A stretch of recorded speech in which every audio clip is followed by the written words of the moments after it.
क्या पीजी करना जरूरी है? ये तो अब बच्चों के विश पे डिपेंड करता है। रिसर्च एक बहुत ही पुख्ता एक मार्ग है आपके लिए। और ये एकेडमिक मैनेजर्स ऐसे नहीं है कि आपके बस यूनिवर्सिटीज में रहते हैं या फिर स्कूल्स में रहते हैं, ये आपके कॉर्पोरेट वर्ल्ड में भी रहते हैं। एमबीए ऐसे आंखें मूंद के जिस तरह से पूरी दुनिया कर रही है उस तरह से मत कीजिए। पीजी बच्चों को लगता है कि हम डिग्री के लिए करते हैं। सर, इंजीनियरिंग की जो बैचलर डिग्री होती है उससे तो अच्छी जॉब लग जाती है। कोई भी सब्जेक्ट की अगर आप प्रोफेसर बनना चाहते हैं उसमें आपका मास्टर्स होना चाहिए। हेलो नमस्कार दोस्तों, स्वागत है आप सभी लोगों का इस दूसरे दमदार पॉडकास्ट में, जहां पे फिर से एक बार मेरे साथ मौजूद है आपकी इंग्लिश की फैकल्टी मेंबर कुमारी कृति राज मैम। नमस्कार मैम। नमस्कार sir, thank you so much sir. मैं आपको फिर से एक बार यहाँ पे आपका स्वागत करना चाहूंगा। हाँ, और ये कहना एक चाहूंगा introduction। जी जी, एक जनरल इंट्रोडक्शन की मैम आपने कहाँ से पीजी किया है हाँ। और आपका जो एकेडमिक जर्नी है वो किस तरह से रहा है, वो थोड़ा सा एकदम बता दीजिए बच्चों को। जी सर, बिल्कुल। सो जैसा कि सर ने बोल दिया कि मैं आपकी इंग्लिश की फैकल्टी हूँ। मैं लिटरेचर एंड लैंग्वेज दोनों की फैकल्टी हूँ। मैं लिटरेचर भी पढ़ाती हूँ, लैंग्वेज भी पढ़ाती हूँ। बात कर ली जाए मेरे ग्रेजुएशन एंड पोस्ट ग्रेजुएशन की, तो पोस्ट ग्रेजुएशन मैंने सेंट्रल यूनिवर्सिटी ऑफ झारखंड से किया है। उस समय CU सेट एग्जामिनेशन होती थी, तो फिर वहाँ मैंने क्रैक किया एंड देन जोग्राफिकल कंडीशन की वजह से मैंने नियर बाय सेंट्रल यूनिवर्सिटी को चूज़ किया। जी। फिर उसके बाद मैंने UGC नेट की तैयारी की, UGC नेट मैंने निकाला एंड देन फिर मैं ये टीचिंग लाइन में आ गई, आपके सामने प्रेजेंट हूँ, मैं आपको पढ़ा रही हूँ। तो ये मेरा एक इंट्रोडक्शन है। सर, आप खुद को एक बार इंट्रोड्यूस करें। वैसे मैं आपको ये बताना चाहूंगा कि आज का ये जो पॉडकास्ट है, यहाँ पे हम लोग CUT पीजी के बाद आपके पास क्या करियर ऑप्शंस हैं इसके बारे में ही चर्चा करने वाले थे। और मैम ने एक्चुअली इंट्रोडक्शन में ही एक करियर ऑप्शन आपको बता दिया है। ठीक है, लेकिन खैर मेरे इंट्रोडक्शन के ऊपर आते हैं। जैसे कि आप सभी लोग जानते हैं, मैं आपका हिस्ट्री का टीचर हूँ। मेरा नाम है योगेश मनोहर लहानकर और मैंने जो अपना ग्रेजुएशन किया है वो किया है फर्गसन कॉलेज पुणे, और उसके बाद जो मैंने अपना पीजी किया है वो किया है मैंने सावित्रीबाई फुले पुणे यूनिवर्सिटी, जिसको हम यूनिवर्सिटी ऑफ पुणे के नाम से ज़्यादातर जानते हैं। मैंने महाराष्ट्र सेट जो एग्ज़ाम होती है वो क्लियर करी है 2016 में, एंड UGC नेट जो है ये मैंने 2 बार क्लियर करी है। मेरे ख्याल से 2019 और 2020 इन 2 सालों में मैंने कंटिन्यूसली इसको क्रैक किया था। अब बात करते हैं जिसके लिए हमने ये पॉडकास्ट जो है वो आपके लिए अरेंज किया है। तो मैम, मैं आपसे एक सीधा सवाल यहाँ पे ये करना चाहूंगा, क्या पीजी करना जरूरी है? सर, ये तो अब बच्चों के विश पे डिपेंड करता है। अगर बच्चे चाहेंगे पीजी करना तो बिल्कुल आपके लिए जरूरी है। बट बहुतों को क्या है कि वो चाहते नहीं कि एकेडमिक्स में वो आगे जाएं। उनका है कि मैं ग्रेजुएशन करके ही मैं कुछ ऐसा जॉब में चले जाऊं या फिर कुछ ऐसे फील्ड में चले जाऊं, मैं आगे पीजी ना करूं। बट अगर मेरे पर्सनल प्रेफरेंसेस की बात करें तो मेरे लिए पीजी जो है वो मेरे लिए, मैं जिस फील्ड में जाना चाहती थी उसके लिए जरूरी है। तो सर, ये तो पूरा बच्चों पे डिपेंड कर जाता है। बट हाँ, ये मैं बोलूँगी कि जो करियर अपॉर्चुनिटी आपको ग्रेजुएशन के बाद मिलती है उससे भी कई ज़्यादा आपको पीजी के बाद मिल जाती है, क्योंकि आप ग्रेजुएशन के करियर अपॉर्चुनिटी के लिए भी एलिजिबल होते हो और पीजी के भी करियर अपॉर्चुनिटीज़ के लिए एलिजिबल होते हो। और वो क्या क्या है भाई करियर अपॉर्चुनिटीज़, वो हम और सर यहाँ पे, मतलब हम दोनों यहाँ पे डिस्कस करने वाले जी जी जी। यहाँ पे मैम ने एक बहुत ही इंपॉर्टेंट बात को हाईलाइट किया है। देखिए, बैचलर के ऊपर आपको जॉब तो जरूर मिलेगी, लेकिन जिस प्रकार की जॉब आपको पीजी करने के बाद मिलेगी उस प्रकार की जॉब आपको बैचलर करने के ऊपर नहीं मिलेगी। आपका जो स्टार्टिंग पैकेज होगा या फिर आपका जो स्टार्टिंग पोजीशन होगा, डेजिग्नेशन हम कहते हैं, काफी वो नीचे आ जाता है। वहीं अगर हम पीजी कंप्लीट किए हुए स्टूडेंट की बात करते हैं तो वो काफी अपर लेवल के ऊपर स्टार्ट कर जाता है। तो औहदा, पद, सम्मान, पैसा, इन सब के अगर बात करें तो पीजी करना ज्यादा बेहतर रहता है। जी। हम दोनों ही एकेडमिक्स वाले लोग हैं। मैं अभी अपनी PhD भी कर रहा हूँ, तो पूरी तरह से एकेडमिक्स में हम लोग कह सकते हैं कि हम लोग डूबे हुए लोग हैं। अगर हम दोनों से पूछा जाए तो हम लोग आंखें मूंदे हुए भी यही जवाब देंगे कि आपको पीजी करना ही चाहिए। लेकिन सिर्फ और सिर्फ बिकॉज वी आर एकेडमिक्स में हम लोग काम कर रहे हैं, इसकी वजह से हम आपको अगर ये बोल दें कि आपको भी पीजी करना चाहिए तो वो गलत होगा। नहीं, हम यहाँ पे एक्चुअली इस तरह से इन ऑप्शंस को एक्सप्लोर करेंगे और आपको ये बताने की कोशिश करेंगे कि पीजी करना आपके लिए क्यों अच्छा रहेगा, even when you are not trying to explore a career in academics. Academics के बहुत बियॉन्ड जाते हैं अपॉर्चुनिटीज।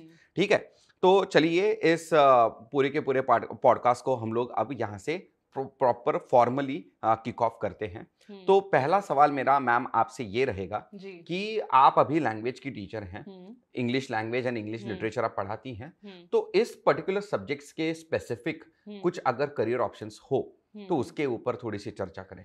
सर पहले तो मैं वो सारे करियर अपॉर्चुनिटीज की थोड़ा सा बात करूंगी जो कि बियॉन्ड इंग्लिश भी जाता है, चाहे ओके, लिटरेचर ओके। हो या फिर लैंग्वेज हो, लैंग्वेज हो, क्योंकि ओके। अधिकतर हमारे यहाँ पे बच्चे जो है वो बहुत सारे सब्जेक्ट ही हमारे चैनल से जुड़े हुए हैं। जी, तो एक तो सिर्फ हमारा जो सबसे पहला कंसर्न आ जाता है, जैसे बहुत सारे बच्चे पीजी करना चाहते हैं कि वो जी, प्रोफेसर बनना चाहते हैं, एकेडमिक लाइन में एंटर करना जी, चाहते हैं। तो वो प्रोफेसर बनना चाहते हैं जिसके लिए आपका मिनिमम क्राइटेरिया जो होता है वो सर पीजी होता है। जी। मैक्सिमम तो ऑफ कोर्स आपका पीएचडी है, वो हाँ, तो होता ही है। लेकिन रिसर्च सर जो पेपर मिनिमम होंगे। क्राइटेरिया होता हाँ, है आपका प्रोफेसर बनने के लिए, वो आपका पीजी होता है। यानी कोई भी सब्जेक्ट की अगर आप प्रोफेसर बनना चाहते हैं उसमें आपका मास्टर्स होना चाहिए। Then later on UGC NET या ये फिर तो जो, मतलब बेसिक हाँ है। बेसिक है, ये तो बेस है।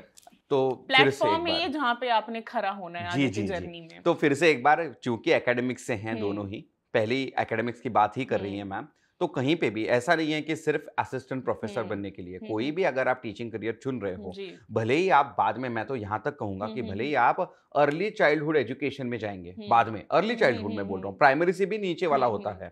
अगर वहाँ पे भी आप सिखाना चाहोगे, तब भी मैं आपसे कहूँगा कि नहीं, आप प्लीज़ पहले पोस्ट ग्रेजुएशन करो, कर ले, हाँ। प्लीज़। क्योंकि और सर जैसे कि बहुत सारे बच्चों, जैसे आपने बोला कि भाई चाइल्डहुड वाले में भी अगर बेसिकली जी, पीआरटी के पहले या फिर जी। जो भी ये पीआरटी वाला अगर देखा जाए, तो बच्चों का रहता है कि नहीं मैम तो वो तो बीएड जरूरी है। बट बच्चे बीएड जरूरी है, ठीक है, वो पीआरटी के लिए आपका चल जाएगा। बट अगर जी, आपने बनना है पीजीटी का टीचर बनना है, जी। तो पीजीटी के लिए आपको पक्का चाहिए पोस्ट नाम में ही ग्रेजुएशन। पोस्ट ग्रेजुएट टीचर है ना, तो तो वो पोस्ट चाहिए ग्रेजुएट ही चाहिए, चाहिए। चाहिए। तो एक तो प्रोफेसर का हो गया, दूसरा जी, आपका टीचिंग का हो गया, तीसरा मैं आपको बोलूंगी रिसर्च स्कॉलर, और चौथा रिसर्च असिस्टेंट। जी, दोनों में डिफरेंस क्या है वो सर आपको अच्छे तरीके से बता देंगे, क्योंकि सर पीएचडी कर रहे हैं, वो जी। रिसर्च स्कॉलर अच्छे से बता देंगे। देखिए, रिसर्च स्कॉलर मतलब ये होता है कि वो इंडिपेंडेंटली अपनी-अपनी पीएचडी करता रहता है। हम्म, रिसर्च असिस्टेंट जो होता है, एक प्रोजेक्ट के ऊपर काम हम्म, करता होता है, एक इंडिपेंडेंट प्रोजेक्ट जिसको फंडिंग वगैरह आती है। हाँ, तो ये ज़्यादातर साइंस फील्ड में हम्म। रिसर्च असिस्टेंट करके जॉब मिलती है आपको। सर ह्यूमैनिटीज में भी अब हाँ, मिलने लगी, ये ह्यूमन आईआईटीज वगैरह, जी, सेंट्रल जी। यूनिवर्सिटीज अब ह्यूमैनिटीज फील्ड में भी बच्चों को यहाँ पे उठा भी रहे हैं। मिलने लग गई है, हम्म, जी हाँ।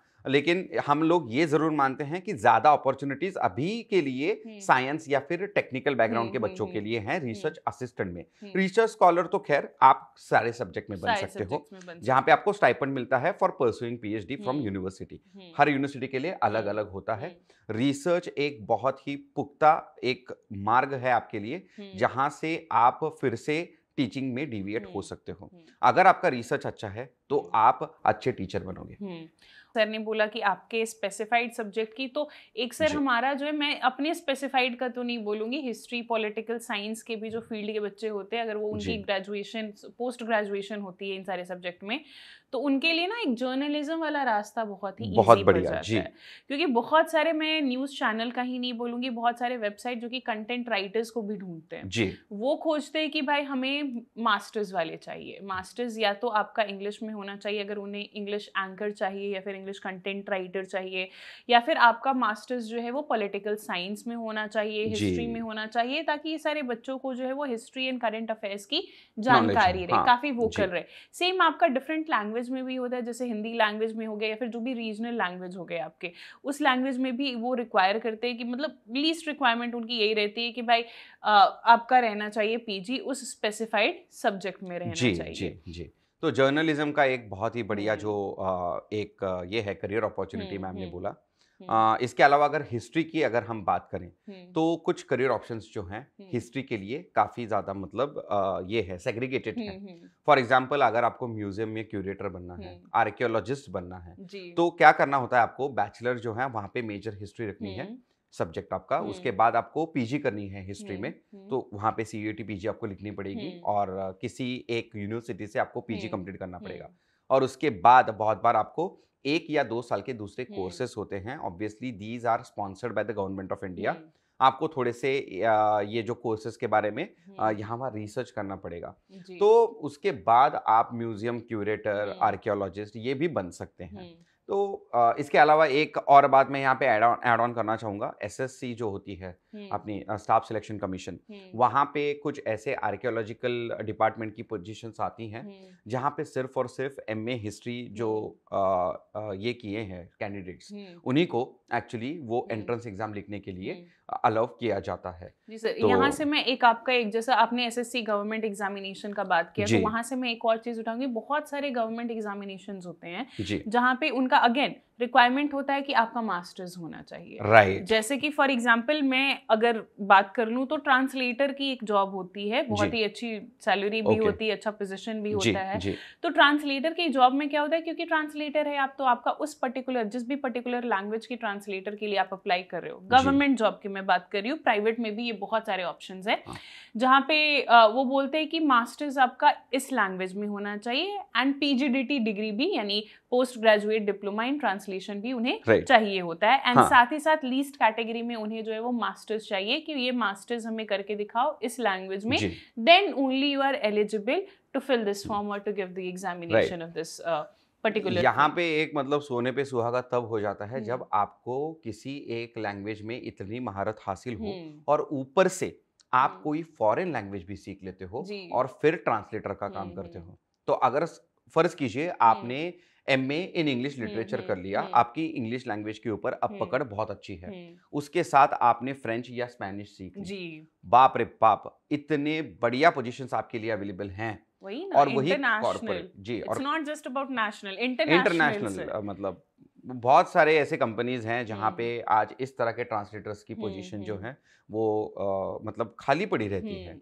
और ये जो फॉरेन लैंग्वेज सीखने का जो एक ये होता है ना, वो ज़्यादा ट्रिकी बन जाता है। फिर उसमें अलग अलग लेवल्स होते हैं। आजकल मैं सारे बच्चों से ये कहना चाहूँगा, जापानीज और कोरियन इन दो लैंग्वेज के ऊपर भी फोकस करिएगा। अगले 10 साल के लिए ये लैंग्वेज ज़्यादा फोकस में रहने वाली है। चाइनीज़ मैंड्रिन में इसलिए नहीं बोल रहा हूँ क्योंकि बहुत ज़्यादा डिफिकल्ट है। अगर पिछले 10-15 साल की अगर हम बात करें तो यूरोपियन लैंग्वेजेस का बोलबाला था, ज़्यादातर स्पेनिश, एशियन लैंग्वेज उस हद तक बढ़ गए हैं, स्पेनिश और फ्रेंच इसका बोलबाला था। लेकिन अब जो है एशियन लैंग्वेजेस आगे आ रही हैं, जहाँ पे हम लोगों को करने लायक दो हैं मेरे ख्याल से, कोरियन एंड जापानीज। इसके ऊपर आप फोकस कर सकते हैं। ये एक बहुत बढ़िया करियर अपॉर्चुनिटी है, translator and then doing something in the foreign language as well, so that you will be able to connect these two qualifications that you have achieved. Ma'am इसके अलावा और कौन सा? इसके अलावा बच्चों का बहुत सारे का रहता है ना कि चलिए हमारे लिए तो गवर्नमेंट हम नहीं चाहते हैं, जैसे बहुत चाहते हैं कि हम गवर्नमेंट जॉब में जाए, बहुत चाहते हैं कि चलिए गवर्नमेंट जॉब में आपका असिस्टेंट भी हो गया। जो गवर्नमेंट जॉब में आपके ऑप्शन है वो प्राइवेट में भी है, नो डाउट। तो अब उनका कहना है कि हमें गवर्नमेंट जॉब में नहीं जाना है, एकेडमिक फील्ड में नहीं जाना है, जैसे टीचिंग का हो गया, रिसर्च स्कॉलर हो गया, असिस्टेंट प्रोफेसर हो गए, ये सारे में हमें नहीं जाना है, ना ही हमें जर्नलिज्म में जाना है। तो बच्चे आपके लिए कॉर्पोरेट वर्ल्ड की भी रहती है अपॉर्चुनिटीज, जहाँ पे जैसे फॉर एग्जांपल कॉर्पोरेट वर्ल्ड में अगर बात कर ली जाए तो मैनेजर जो होते हैं, एकेडमिक्स मैनेजर जो होते हैं, उनके लिए भी यही होता है कि भाई आपका लीस्ट क्या चाहिए, मास्टर्स चाहिए, देन ओनली, क्योंकि उसकी भी पैकेज अच्छी खासी रहती है एकेडमिक मैनेजर्स की। और ये एकेडमिक मैनेजर्स ऐसे नहीं है कि आपके बस यूनिवर्सिटीज में रहते हैं या फिर स्कूल्स में रहते हैं, ये आपके कॉर्पोरेट वर्ल्ड में भी रहते हैं। साथ ही साथ ऑनलाइन टीचिंग का भी, अगर आपको गवर्नमेंट टीचिंग में नहीं जाना है तो ऑनलाइन टीचिंग में हमारे जैसा आप आ सकते हो, ये भी रहता है। साथ ही साथ आप एमबीए कर लो, right sir, MBA double masters कर लो जी, एमबीए आप कर लो तो फिर आपके लिए तो वो गेट खुला ही है। लेकिन बहुत सारे बच्चे ये कहेंगे कि सर अभी एक मास्टर्स करना है, नहीं करना है हमको पता नहीं, आप सर 2 बता रहे हो। लेकिन देखिए आप जो है ना, इसका रिवॉर्ड जो होता है उसको आप उसका आकलन करने की कोशिश करिए। अगर आपको हम कह रहे हैं कि 3 साल का बैचलर और 2 साल का एक मास्टर और फिर दूसरा एक मास्टर, कुल मिला के 4 साल अगर हम आपको डेडिकेट करने के लिए बोल रहे हैं, तो उसका जो आपको फल मिलेगा वो भी उतना ही उम्दा होगा। ठीक है। और यूजुअली तो हम लोगों ने ये देखा ही है आजकल, मतलब बच्चे क्या करते हैं, कोई भी एक बैचलर कर लेते हैं और फिर एमबीए कर लेते हैं। हम ये कह रहे हैं कि आप बैचलर करिए, अपने सब्जेक्ट में आप मास्टर्स कीजिए और उसके बाद उस सब्जेक्ट में जो कुछ भी एकेडमिक या नॉन एकेडमिक जो कुछ भी रोल आप प्ले करना चाहते हैं, उस रोल में किस तरह से आप मैनेजरियल पोजीशन पे पहुंच सकते हो, वो देखने के लिए, वो करने के लिए आपको एमबीए करना है। जी, ठीक है। तो एमबीए ऐसे आंखें मूंद के जिस तरह से पूरी दुनिया कर रही है उस तरह से मत कीजिएगा, ठीक है। एमबीए को आपको एकदम सोच विचार करके करना है। आजकल एमबीए मतलब वो पुराने वाले 4 से 5 ब्रांचेस है, ऐसा नहीं है। ऐसा बिल्कुल नहीं। अभी MBA educational management, hospitality management हो गया, हेल्थ केयर मैनेजमेंट हो जी। गया, ऐसे बहुत सारे बहुत सारे अलग ऑप्शंस अलग खुल जाते इसमें हैं। आ रहे हैं। मतलब educational management, educational institutional management भी आ रहा है अभी। तो एमबीए करने के लिए भी बहुत सारे ऑप्शंस आपके पास अवेलेबल है, ठीक है। एंड सर जैसे कि क्या ये है आजकल का जो दुनिया है ना वो काफी ज्यादा फास्ट है, काफी जी ही ज्यादा फास्ट है। स्पेशली एआई जब से आया है हमारे जी जिंदगी में, चीजें तो उसने आसान कर दी है बट उससे भी ज्यादा चीजें डिफिकल्ट कर दी है, क्योंकि जी हम ऐसे कंपटीशन में जहाँ पे हम कंप्यूटराइज चीजों से compete कर रहे जी हैं। जी तो क्या उस कैटेगरी में कुछ ऐसा है कि फ्यूचर बच्चे देख सकते हैं after doing PG? Yes yes 100%। देखिए जो चीज़ आपको डरा रही है ना, अगर आप उसको सीख लोगे तो आपका करियर बन जाएगा, क्योंकि बाकी के सारे बच्चे तो इससे डर रहे हैं। अगर आपने कंटेंट क्रिएशन एंड उसमें अगर आपने आर्टिफिशियल इंटेलिजेंस में इस इन दोनों का अगर मेल करवा दिया और उससे अगर आपने करियर बना लिया जी, तो भाई बल्ले बल्ले, बहुत अच्छा। ठीक है। तो बिल्कुल जी हाँ, एक और करियर अपॉर्चुनिटी जो मैं यहाँ पे ऐड करना चाहूँगा वो है कंटेंट क्रिएशन की। जी। तो वो चाहे रिटन हो या डिजिटल हो, जिस तरह से हम लोग कर रहे हैं, या फिर मतलब as simple as script writer या फिर नोट्स मेकर। जी। वो एज़ सिंपल एज़ दैट कि कोई एक एकेडमिक बुक है, उसके नोट्स बना के दो बच्चों को, या फिर कोई एक वीडियो बनानी है, उसकी स्क्रिप्ट लिखो। एक जी। पॉडकास्ट कर रहे हैं, उसकी हाँ। स्क्रिप्ट क्या हो सकती है। इस तरह के बहुत सारे ऑप्शंस आपको खुल जाएँगे अगर आप प्रॉपरली किसी एक सब्जेक्ट में उसको चुन के वहाँ पे आप क्या करोगे? Post PG, graduation. Post graduation करोगे, ठीक है। तो ओवरऑल यही कहना चाहेंगे कि वही जो घिसी-पिटी बातें होती हैं कि आप यूपीएससी कर सकते हो, यूजीसी नेट करके आप असिस्टेंट प्रोफेसर बन सकते हो। इससे आगे बढ़ के यहाँ पे हम लोगों ने कुछ आपको बताने की कोशिश की है, क्योंकि वो अपॉर्च्युनिटी सबको पता है। और ऊपर से मैम ये भी ब बच्चे कहेंगे ही ना कि सर यूपीएससी के लिए थोड़ी ना पीजी करने की ज़रूरत है। जी। यूपीएससी में तो क्या है, पास क्लास में आपका बैचलर होना बस, हाँ। वहाँ पे तो 50% की भी ये नहीं है ना? 50% नहीं, पास क्लास में हो जाएगा आपका यूपीएससी। आप मतलब ये कर लोगे, अपीयर कर लोगे। तो ऐसे में मतलब हम यहाँ पे आपको थोड़े से unconventional and up and coming career opportunities जो हैं, उनसे आपको रूबरू करवाना चाहते हैं। तो ma'am any concluding thoughts on this? Concluding thoughts तो यही है सर हमारा कि पीजी बच्चों को लगता है कि हम डिग्री के लिए करते हैं, जी। पीजी बच्चों को लगता है कि हमें एक डिग्री मिल जाएगा जिसमें हमारा रेज़्यूमे में भी अच्छा लगेगा ना? रिज्यूम, वही मैं अभी वही बोली, जिससे कि हमारा थोड़ा रिज्यूमे जो है वो काफी ज्यादा हैवी लगने लग जाएगा। हाँ। ये पहले की थॉट हुआ करती थी। आजकल के जमाने जी। में इन दिस वर्ल्ड, अब मैं ये भी नहीं बोलूंगी 21st सेंचुरी, क्योंकि हर बीता डेकेड जो है ना वो एक सेंचुरी जैसा जी, जी, लगता है। जी। तो फिर इस दुनिया में अगर आप बात करोगे तो आपके लिए बहुत सारी अपॉर्चुनिटीज़ है। It's not just a degree that you are going for, but it is also job and career, right. जिसको हम सारे के सारे सीख कर रहे हैं। जी। तो आपको बहुत सारे यहाँ पे अपॉर्चुनिटीज़ मिल जाते हैं, चाहे टीचिंग की हो या फिर कॉर्पोरेट वर्ल्ड की हो, गवर्नमेंट सेक्टर हो, प्राइवेट सेक्टर हो, कंटेंट राइटिंग हो, जर्नलिज्म हो, आपको मिल जाएगी पीजी करने के बाद। मतलब पीजी जो है मिडास टच, ठीक है? जिसको टच करोगे उसका सोना हो जाएगा। जी। तो पीजी करने के बाद ये आपके हाथों से घट सकता है। आप तो ग्रेजुएशन में जो मिलती है करियर अपॉर्चुनिटी, उसके लिए तो एलिजिबल ही एलिजिबल जी। हो। जो आप पोस्ट ग्रेजुएशन भी कर लेते हो उसके बाद भी जो करियर अपॉर्चुनिटीज मिलती है उसके लिए भी आप एलिजिबल हो, तो क्यों ना जी। किया जाए पीजी। जी। और एक मेरी तरफ से मैं कंक्लूडिंग रिमार्क यही मतलब कहना चाहूँगा, बहुत सारे बच्चे जो हैं बहुत बार ये कहते हैं कि सर इंजीनियरिंग की जो बैचलर डिग्री होती है उससे तो अच्छी जॉब लग जाती है। तो यहाँ पे हम लोग एमए, एमकॉम या एमएससी करके मतलब ऐसा क्या ही अलग कर लेंगे। तो मैं उन सभी से यही कहना चाहूँगा कि आज अभी हाल-फिलहाल में जो कोई भी मतलब सिस्टम अभी चल रहा है, वहाँ पे इवन इंजीनियरिंग ग्रेजुएट्स को भी जॉब मिलना थोड़ा मुश्किल होता जी। चला जा रहा है। और ये ऐसा नहीं है कि मैं इस पॉडकास्ट में बैठ के मतलब ये अंधेरे में डेटा निशाना है, लगा रहा हूँ। डेटा है आपके ये पास। मतलब आप अगर सर्च करोगे, कल एक 10-15 दिन पहले न्यूज़ आई थी जहाँ पे ये बोला गया था कि आईआईटी के बच्चों को अभी जॉब नहीं लग रही है। जी बताइए। अब क्या बोले फिर? बच्चे तो जेई मेंस एंड आगे सारे प्रोसेस करके जाते जी, हैं आईआईटीज में, एंड देन फिर वहां पे उन्हें प्लेसमेंट नहीं अगर मिल प्लेसमेंट पाती नहीं है। मिली तो मतलब ये बहुत ही डायर सिचुएशन जिसे हम कहते हैं अंग्रेजी में, it's a very dire situation. So ऐसे में आपको खुद को मॉडर्नाइज करना पड़ेगा और यही जो अपॉर्चुनिटीज़ हैं वो परस्यू करने के लिए जी। आपको पीजी पोस्ट ग्रेजुएशन और करना पीजी सर अब बहुत इम्पोर्टेंट है। आम डिग्री हो गई है, क्योंकि हमारे मम्मी पापा बोला करते थे कि हमारे तरफ 10th जो होता था वो बहुत बड़ी डिग्री जी होती जी थी। अब ग्रेजुएशन जो है सर वो 10th के बराबर हो जी गई जी है। बिल्कुल बिल्कुल। आप ग्रेजुएशन के बाद क्या करते हो उससे आपका एक्चुअल में करियर तय होता जी, है। तो तो होपफुली आपको ये पॉडकास्ट काफ़ी ज़्यादा फ्रूटफुल लगा होगा, काफ़ी ज़्यादा थॉटफुल लगा होगा और जी बहुत सारा इन्फॉर्मेशन भी आपको मिला होगा इस पॉडकास्ट के ज़रिए। तो अभी हम और योगेश सर यानी मैं कुमारी कृतिराज एंड योगेश सर अभी के लिए तो विदा आपसे लेते हैं, जी बट आपको ऐसे ही बहुत सारे इन्फॉर्मेशन वाले पॉडकास्ट के साथ हमारे बाकी के टीचर्स, बाकी के फैकल्टीज़ गाइडलाइन करते रहेंगे। 100%। So thank you very much and thank you very much, ma'am, for thank you sir, guiding our thank you. students. Thank you for Thank you. Joining us at CUET PG वाला।